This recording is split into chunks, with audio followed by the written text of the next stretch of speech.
Top news. TDP అధినేత చంద్రబాబు ప్రకాశం జిల్లా కేంద్రం ఒంగోలులో భారీ రోడ్ షో ప్రజాగలం సభలో పాల్గొన్నారు. ఈ సందర్భంగా ఆయన ప్రసంగిస్తూ రేపే ఎన్నికల ప్రచారానికి చివరి రోజు, అందుకు ఒక రోజు ముందరగా ఒంగోలు వచ్చాను, ఆశీర్వదించమని అడగడానికి వచ్చానన్నారు. మీ ఉత్సాహం చూస్తుంటే గెలిపిస్తామని గట్టిగా చెప్పే పరిస్థితికి వచ్చారని వ్యాఖ్యానించారు. ప్రజాగలం పరంపరలో ఇది 87వ సభ. రాష్ట్రమంతా తిరిగారు, ఎక్కడ చూసినా ఇదే స్పందన. మరో 2 రోజులు పోతే పోలింగ్ డే.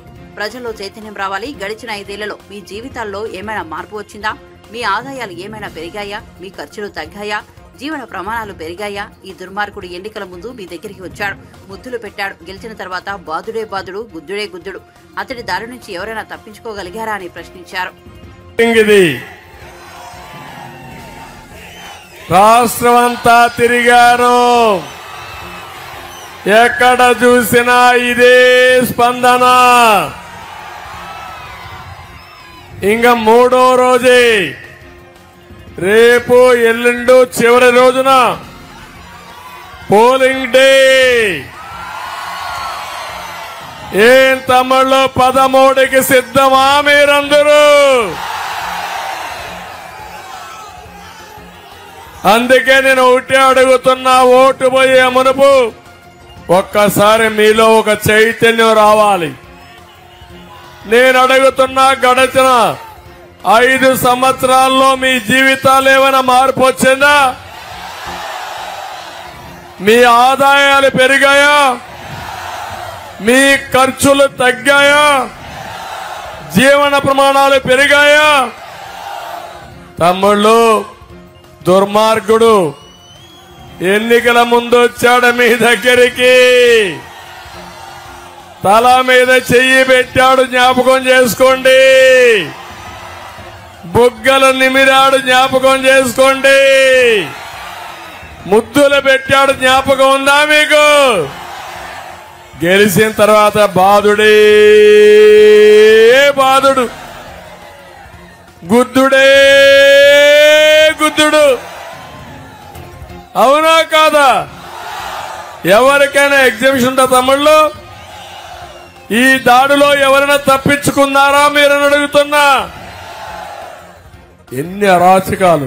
ఓసారి బాధ, ఆవేదన, కూల్చివేతలు, దాడులు, అక్రమ కేసులు, సెటిల్మెంట్లు. ఒకటి కాదు, నా జీవితంలో ఇంత అరాచకం ఎప్పుడూ చూడలేదు. ఈ psycho psycho psycho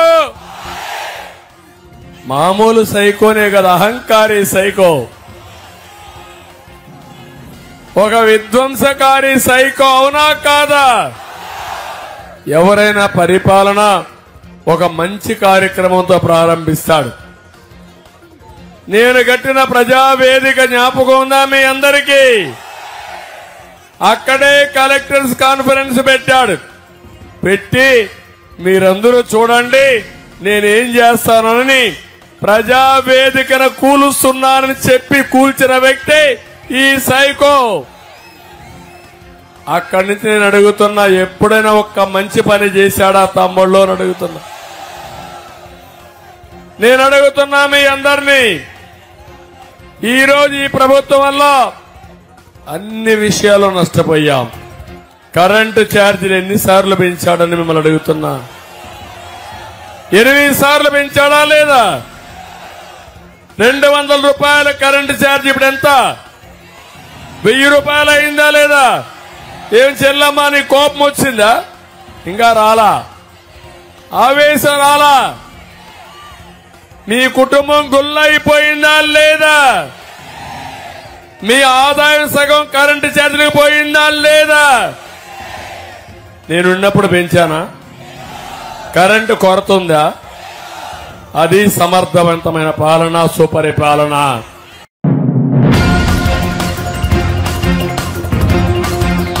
Janasena party అధ్యక్షుడు పవన్ కళ్యాణ్ తాను పోటీ చేస్తున్న పిఠాపురంలో భారీ బహిరంగ సభ నిర్వహించారు. ఈ వారాహి విజయబేరి సభలో ఆయన ప్రసంగిస్తూ తాను గత 10 ఏళ్ల నుంచి ధర్మం కోసం పోరాడుతున్నానని వెల్లడించారు. ధర్మో రక్షితి రక్షితః అని వ్యాఖ్యానించారు. తనను తిట్టారని, తన భార్య బిడ్డలను కూడా తిట్టారని, అవమానించారని, కానీ ప్రజల కోసం అన్నింటినీ భరించారని పవన్ కళ్యాణ్ స్పష్టం చేశారు. నువ్వెంత చదువుకుంటావో నాకు తెలియదురా, కానీ కష్టం చేయకపోతే మటుకు బాధేస్తానని భయపెట్టేవాడు. ధర్మం వైపు నిలబడాలనుకునేవాడిని. ధర్మో రక్షితి రక్షిత. నువ్వు ధర్మం కోసం నిలబడితే ధర్మం నిన్ను కాపాడుతుంది. అలాంటి ధర్మం కోసం నిలబడున్నా దశాబ్దాలుగా ధర్మం కోసమే చచ్చిపోయాను. దెబ్బలు తిన్నా, బూతులు తిన్నా, చివరికి నా భార్యను కూడా తిట్టారు. నా భార్య విదేశీయురాలు, ఈ దేశంది కాదు. తనను కూడా తిట్టారు. పాపం తనకు తెలియదు, ఈ రాజకీయాలు తెలియదు. నేను ఒకటే అడిగా, ఒక్కసారి భారతదేశపు రాజకీయం అర్థం కాదు, ఎందుకు ఇలా ఇంట్లో ఉండే వాళ్ళు తిడతారని అడిగింది. భయపడింది, ఇబ్బంది పడింది.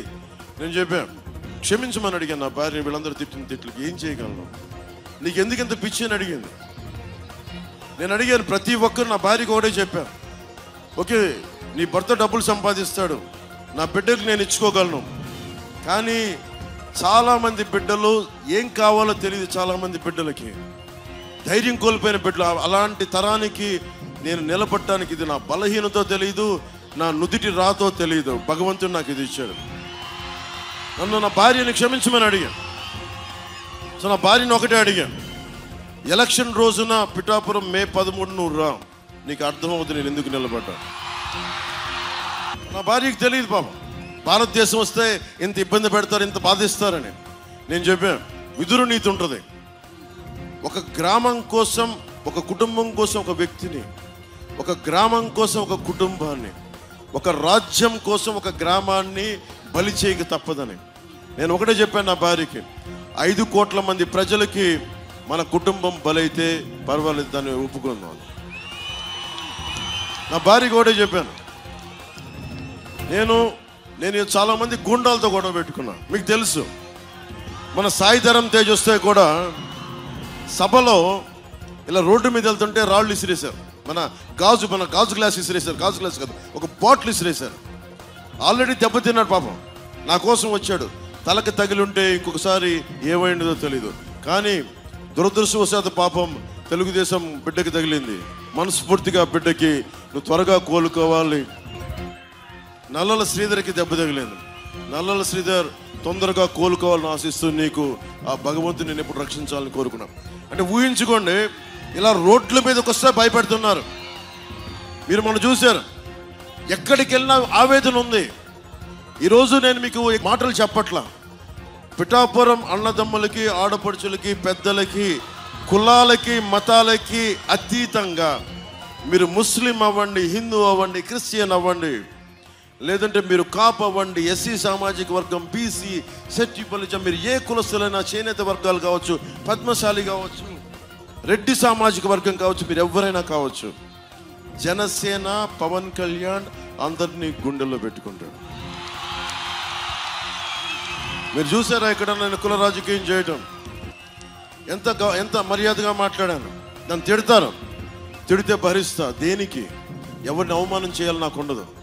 ఈరోజు నేను మీకు మాటిస్తున్నా, ఇంతమంది మాట్లాడారు, ఇంతమంది రాజకీయ నాయకులు వచ్చారు. నేను మీకు మాటిస్తున్నా, నా ప్రాణాలని బలిదానంగా పెట్టేస్తాను ఈ రాష్ట్ర అభివృద్ధికి, ఈ దేశ సమగ్రతకి. నేను కోరుకునేదల్లా ఒకటే, నేను తక్కువ తీసుకొని 5 కోట్ల మంది ప్రజలకు ఉపయోగపడాలి. నన్ను నేను తగ్గించుకున్నాను. అందరూ అడుగుతారు దేనికి తగ్గించుకున్నామని. చిన్నప్పుడు నాకు స్కూల్లో నా టీచర్ చెప్పింది, సౌరమ్మ నా టీచర్, ఇమాన్యుయల్ టీచర్. ఆవిడ ఒకటే మాట చెప్పింది, బైబుల్ సూక్తి ఒకటి చెప్పింది. చాలా 4వ తరగతిలో 5వ తరగతిలో తనని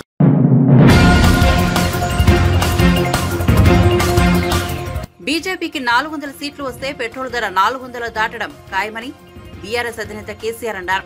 ఆయన బస్సు యాత్ర సిద్దిపేటకు చేరుకుంది. ఈ సందర్భంగా మాట్లాడుతూ రాజకీయాల్లో తనకు సిద్దిపేట ఎంతో ధైర్యాన్ని ఇచ్చిందని తెలిపారు.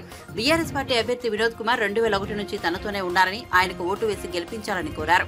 బీజేపీ పెట్టుబడిదారుల పార్టీ, ధనికుల పార్టీ అని విమర్శించారు. బీజేపీ అజెండాలో పేదల సంక్షేమం ఎప్పుడూ లేదన్నారు. రైతులు, చేనేత కార్మికుల గురించి ఆ పార్టీ పట్టించుకోలేదని ఆరోపించారు. నినాదాల తర్వాత చెప్పుకుందాం. ఒక 10 నిమిషాలు మీరు నిశ్శబ్దంగా ఉండాలి. ఈ ఎన్నికల్లో 3 పార్టీలు మీ ముందర ఉన్నాయి. ఒకటి బీజేపీ, కాంగ్రెస్, బీఆర్ఎస్ పార్టీలు ఉన్నాయి. మీ అందరినీ కూడా నేను కోరేది ఒకటే, బీజేపీ ఎజెండాలో ఏనాడు కూడా పేదల అవస్థలు ఉండవు, పేదల మాట ఉండదు, రైతులు ఉండరు, చేనేత కార్మికులు ఉండరు, సామాన్య బడుగు బలహీన వర్గాల బాధలు కానీ ఉండవు. అది ఎంతసేపు పెట్టుబడిదారుల పార్టీ, కార్పొరేట్ల పార్టీ తప్ప సామాన్య జనుల పార్టీ బీజేపీ కానే కాదు అని చెప్పి నేను మనవి చేస్తా ఉన్నా. బీజేపీ వచ్చినప్పుడు నరేంద్ర మోడీ గారు మా గవర్నమెంట్ వస్తే విదేశాల్లో ఉన్న నల్ల డబ్బు తెచ్చి ఇంటికి 15 లక్షలు ఇస్తామని చెప్పినారు. 15 లక్షలు వచ్చినాయా? వినబడతలేదు. 15 లక్షలు నరేంద్ర మోడీ ఇచ్చిండా? ఇయ్యలేదా? బేటీ పడావో బేటీ బచావో ఏమైనా వచ్చిందా? అమృత్ కాల్ వచ్చిందా? వచ్చే దిన్ వచ్చినాయా? ఏం రాలి, అంత పట్టిదే గ్యాసు రాషు తప్ప ఏం లేదు. బీజేపీ వాళ్ళు చెప్తున్నారు అబ్కి బార్ 400 పార్ అని. 400 పార్ నిజమే. 400 పార్ ఏమైతుంది? పెట్రోల్ 400 పార్, డీజిల్ 400 పార్, కానీ నరేంద్ర మోదీ 400 పార్ కాదు అనే మనవి చేస్తా ఉన్నా. మీ అందరు నేను ఒకటే కోరుతా ఉన్నా, భారతీయ జనతా పార్టీ విద్వేషాలు నింపి ప్రజల మధ్య పగలు పెంచి దేశాన్ని చీల్చే పని చేస్తారు తప్ప పేద ప్రజల గురించి, రైతుల గురించి, చేనేత కార్మికుల గురించి, పనిచేసుకుని బతికేటువంటి ప్రజల గురించి ఏ ఒక్క మంచి పని కూడా చేసే పార్టీ కాదు. కాంగ్రెస్ పార్టీ గత అసెంబ్లీ ఎన్నికల్లో అరచేతిలో వైకుంఠం చూపించి అలవిగాని హామీలు ఇచ్చి గద్దెకెక్కింది కాంగ్రెస్ పార్టీ. ప్రతి ఇంటికి, ప్రతి మహిళకు 2500 ఇస్తామన్నారు. మహిళలకు 2500 వచ్చినాయా? రుణమాఫీ అయ్యిందా? రైతు బంధు అందరికి పడ్డదా? కరెంటు సరిగా వస్తున్నదా? కరెంటు కోతలు మళ్ళా మొదలైనయా? మన రంగనాయక సాగర్ ఎండబెట్టినరా? రైతుల పంటలు ఎండినాయా? అంటే ఇది పరిస్థితి. ఒకటి స్కీమ్ పెట్టిండ్రు, అది మహిళలకు బస్సు, అది టోటల్ గా ఫెయిల్ అయిపోయింది. ఒక సర్కస్ లాగా అయిపోయింది తప్ప ఎవరికి లాభం జరగలే. అందువల్ల మీ అందరినీ కూడా నేను కోరేది, అర్థం చేసుకొని వివేచనతోని మన రాష్ట్ర భవిష్యత్ కోసం, ఈ దేశ భవిష్యత్ కోసం ఆలోచించి ఓటేయాలి తప్ప ఓటు ఎప్పుడు కూడా ఆగమాగ వెయ్యకూడదు. ఏ ఒక్క హామీ అమలు కాలే, అవుతుందనే ఆశ కూడా లేదు. ఆ రోజు మనం 30,000 కోట్లు 2 దఫాలుగా రుణమాఫీ చేసినాం. ఈ ముఖ్యమంత్రి చెప్పినాడు, మీరు పరిగెత్తండి, లోన్ తీసుకోండి, డిసెంబర్ 9వ తేదీ నాడే 2 లక్షల రుణమాఫీ చేస్తామని చెప్పినారు. రుణమాఫీ జరిగిందా? ఏది కూడా జరగలే. 6 ప్రధాన హామీలతో పాటు 420 హామీలు ఇస్తే ఏ ఒక్క పని కూడా జరగలేదు. బీజేపీతో ఏ ఒక్క పని జరగలేదు. అదే బీఆర్ఎస్ ప్రభుత్వం ఉన్నప్పుడు అన్ని వర్గాల ప్రజలను కులము, మతము అనే తేడా లేకుండా ఒక కోడి తన పిల్లలను కాపాడుకున్నట్టుగా అందరినీ కూడా వెనకకి తీసుకొని మనం ముందుకు పోయినాం. అందరిని కాపాడినాం, పేదల్ని కాపాడినాం. పేదవాళ్లకు, వృద్ధులకు 2000 రూపాయల పెన్షన్ ఇచ్చినాం. ఈ ప్రభుత్వం 4,000.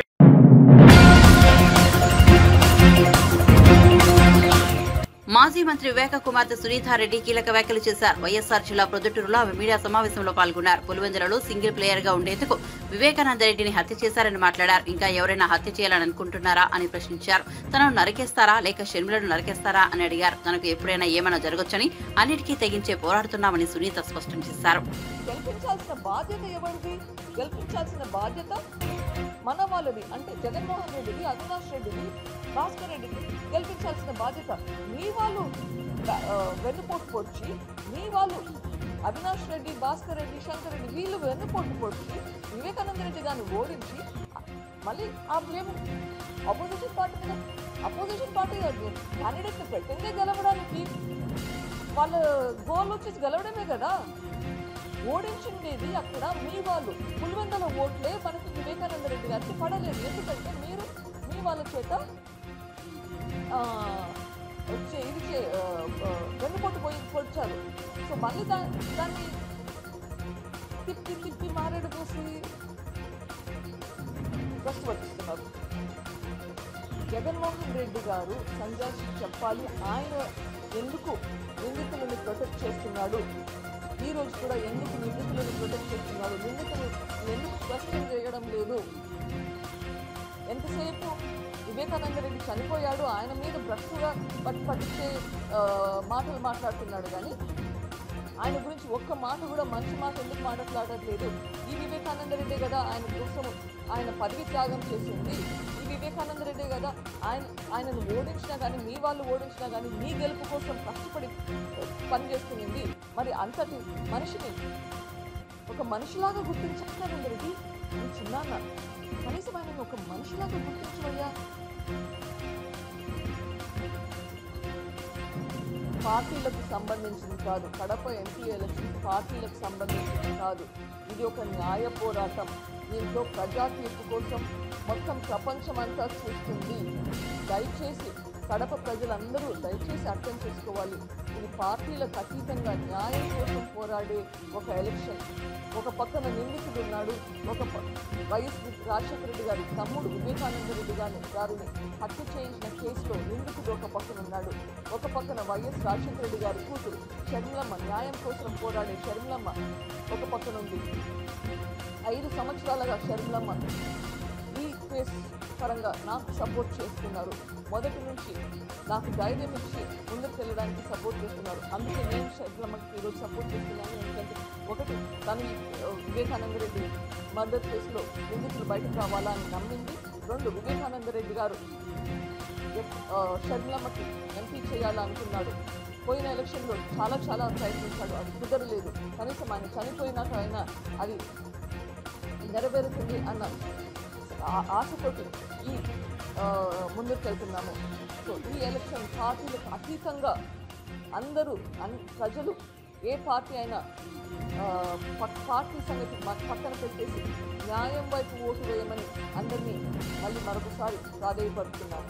ఇది వైఎస్ఆర్సీపీ వాళ్ళైనా సరే, టీడీపీ వాళ్ళైనా సరే, న్యాయం వైపు షర్మిలమ్మకు హస్తం గుర్తుకు ఓటేసి గెలిపించండి.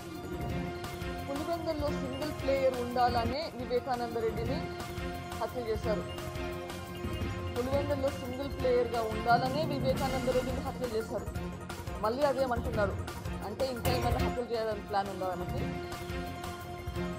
నేనైతే నా వీలునామా రాసిస్తున్నాను నా పిల్లలకి. తెగించుకొనే వచ్చాను, అన్నీ తెగించి వచ్చాను ముందరికి.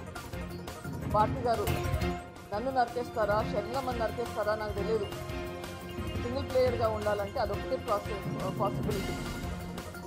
అదే ఈ హత్య జరిగింది ఆ ఒక్క కారణం గురించి సింగిల్ ప్లేయర్ ఉండాలా అవినాష్ అని చెప్పి వివేకానంద రెడ్డి అవినాష్కి ఎప్పుడైనా ప్రాబ్లం క్రియేట్ చేస్తాడు. వివేకానంద రెడ్డి జగన్మోహన్ రెడ్డిని ఎదిరించి మాట్లాడగలిగే సత్తా ఉంది అన్న భయంతో ఈ హత్య జరిగింది. మళ్ళీ అదే మాట అంటున్నారు.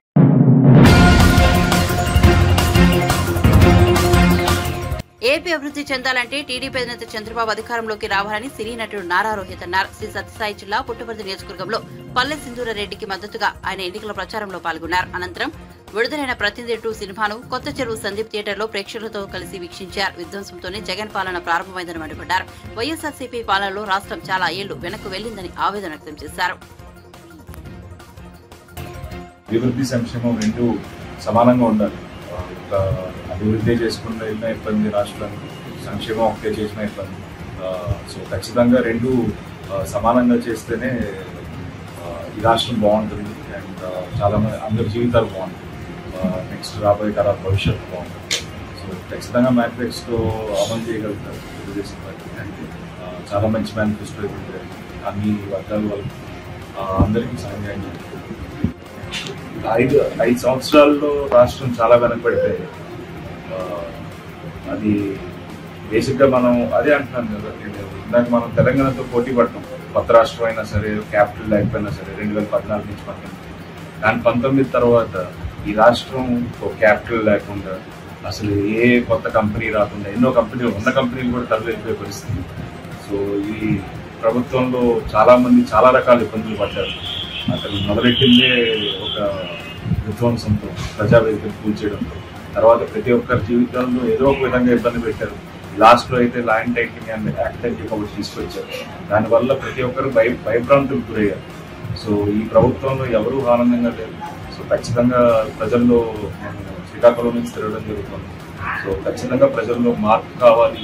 చంద్రబాబు గారు అయితేనే న్యాయం చేయగలుగుతారు, ఈ రాష్ట్రాన్ని అభివృద్ధి పదంలో తీసుకెళ్తారు అని నమ్ముతారు. సో ఖచ్చితంగా చంద్రబాబు గారికి గెలిపిస్తారు. చాలా ఇంపార్టెంట్ ఈ సొసైటీ. ఎందుకంటే ప్రభుత్వంలో ఏదైనా తప్పులు జరిగినా లేకపోతే ఏదైనా సరే ప్రశ్నించడానికి ఒక గొంతు ఉండాలి. సో ఖచ్చితంగా జర్నలిస్ట్ అనే అతని వల్ల సొసైటీ అనేది ఖచ్చితంగా ఒక సజావుగా సాగుతుంది. ఎందుకంటే ప్రశ్నించకపోతే ఎవరో ఇష్టరాజ్యం వాళ్ళది అయిపోతుంది. సో అండ్ ఈ పాత్ర పోషించడం చాలా ఆనందంగా ఉంది. ఒక మంచి మెసేజ్ కూడా ఉంటుంది. ఓట్ అనేది అంత ఇంపార్టెంట్. ఓట్ అనే దానివల్ల ఈ భవిష్యత్ ఎలా మారుతుంది అనేది ఈ సినిమాలో చెప్పడం.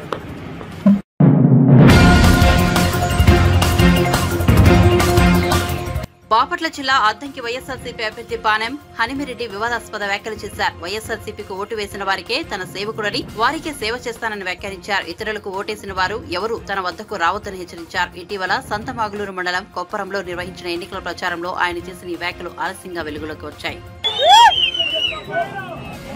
మీరందరూ కూడా ఒకటి మాత్రం గుర్తుంచుకోండి. మీరందరూ ఒకసారి ఒకటి మొక్క మాత్రం గుర్తుంచుకోండి. మళ్ళా ఇది అందరూ కొంచెం వినాలి ఈ మాట. అందరూ కొంచెం వినాలి ఈ మాట. బాగా జాగ్రత్తగానండి. ఈ పీరియడ్ లో జగనన్నకు ఓటు వేయకుండా ఎలక్షన్స్ అయిపోయిన తర్వాత అన్నా నాకు 10,000 ఓట్లు ఉన్నాయి, 5,000 ఓట్లు ఉన్నాయి, మీ పార్టీలో జాగ్రత్త అంటే మాత్రం చెప్పు తీసుకొని కొడతామని చెప్పి డబ్బులు ఓటు నాకు బాగా జాగ్రత్తగానండి. ఈ పీరియడ్ లో జగనన్నకు ఓటు వేయకుండా ఎలక్షన్స్ అయిపోయిన తర్వాత అన్నా నాకు 10,000 ఓట్లు ఉన్నాయి, 5,000 ఓట్లు ఉన్నాయి, మీ పార్టీలో జాగ్రత్త అంటే మాత్రం చెప్పు తీసుకొని కొడతామని చెప్పి డబ్బులు ఓటు నాకు ఊళ్ళలో కష్టకాలంలో ఉన్న పార్టీని లాక్కొచ్చిన కార్యకర్తలు ఉన్నారు. వాళ్ళని వదిలేసి మిమ్మల్ని నెత్తులు పెట్టుకోవాల్సిన అవసరం ఆ పార్టీకి లేదని చెప్పి తెలియజేస్తా ఉన్నా. అంతేగాని టీడీపీ ఓటేసి అన్నా పొరపాటు అయిందన్నా, సారీ అన్నా, అదన్నా ఇదన్నా అక్కడ ఉండదు. ఇక్కడ ఉంది గరటయ్య గారు కాదు, గొట్టిపాటి రావు కాదు, అనిరెడ్డి కచ్చయ్య. మీ అందరూ బాగా గుర్తుపెట్టుకోండి. మీ అందరూ కూడా కొంచెం చెప్తా ఉన్నా, పొరపాటున మీరు ఎవరైనా సరే అన్నా నేను ఓటేశాను, మా అబ్బాయి ఓటేయలేదన్నా, కొద్దిగా మా అబ్బాయికి సహాయం చేయమంటే కూడా చేయండి. నేను ఇది గుర్తుపెట్టి జగనన్నకు ఓటు వేయాల్సిందే. ఓటు వేసినాడుగా ఖచ్చితంగా నేను ఇక్కడ సేవకుణ్ణి. జగనన్నకు ఓటు వేయకుండా అబ్బాయి లేదు, అమ్మాయి లేదు, ఎవరు లేదు. జగనన్నకు ఓటు వేసిన వాళ్ళకి నేను సేవకుణ్ణి. ఇది గుర్తుపెట్టుకొని అందరూ రాబోయే కాలంలో ఫ్యాన్ గుర్తుపై ఓటు వేసి గెలిపించాలని చెప్పి కోరుకుంటా ఉన్నాను. వాళ్ళని ఎవరిని కూడా నా దగ్గర తీసుకురావచ్చు, కూడా తీసుకొచ్చినా అని నేను కొంచెం తేడా కానీ కాబట్టి మీరు జాగ్రత్తగా ముందు చెప్తాను.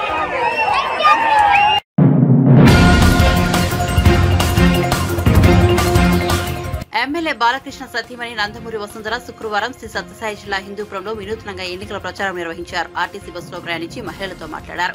టీడీపీ అధికారంలోకి రాగానే ఆర్టీసీ బస్సులో మహిళలందరికీ ఉచిత ప్రయాణం కల్పిస్తామని తెలిపారు. ఈ సందర్భంగా మీడియాతో మాట్లాడుతూ వైఎస్ఆర్సీపీ ప్రభుత్వం 5 ఏళ్లలో ఆర్టీసీ ఛార్జీలు పెంచి పేదలకు ఆర్టీసీ ప్రయాణాన్ని దూరం చేశారని విమర్శించారు.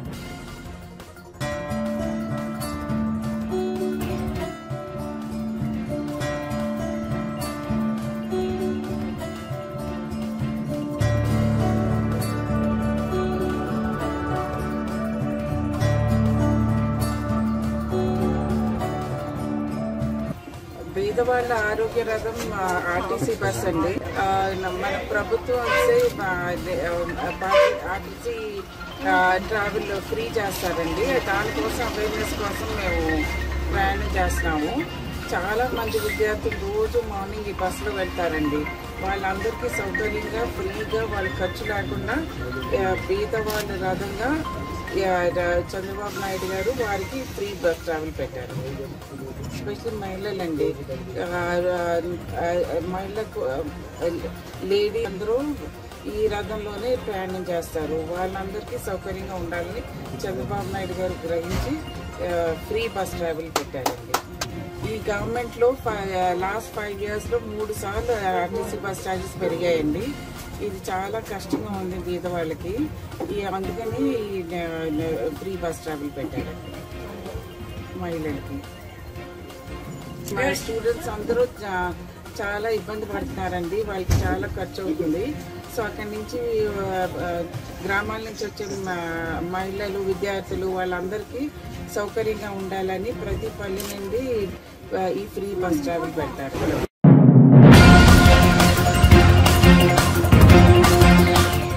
ఆంధ్రప్రదేశ్లో ఎన్డీఏ కూటమి విజయం సాధించాలని గుంటూరు జిల్లా రైతులు వినూత్నంగా శుభాకాంక్షలు తెలిపారు.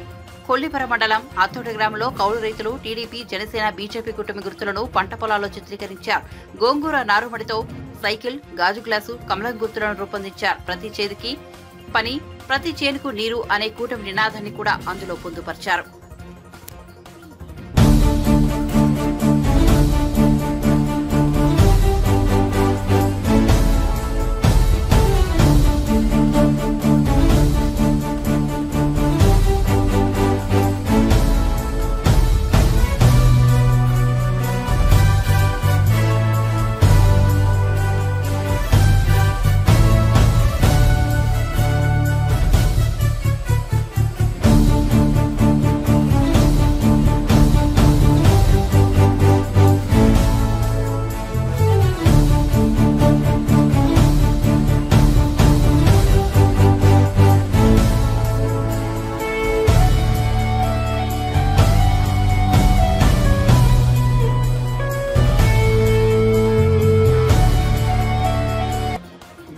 కూటమికి సోదరులకి మద్దతు తెలుపుతున్నాం. ఎందుకంటే ఆయన ప్రతి చేనికి నీళ్ళు, ప్రతి చేతికి పని, ఈ కాన్సెప్ట్ మాకు బాగా నచ్చి మేము రైతులం, మా రైతుల ద్వారాగా మేము ఏ ఇవ్వాలో, ఎట్లా మద్దతు ఇవ్వాలో అనే ఆలోచనతో ఈ గుర్తులు వేసి కూటమికి మేము మద్దతు తెలుపుతున్నాం.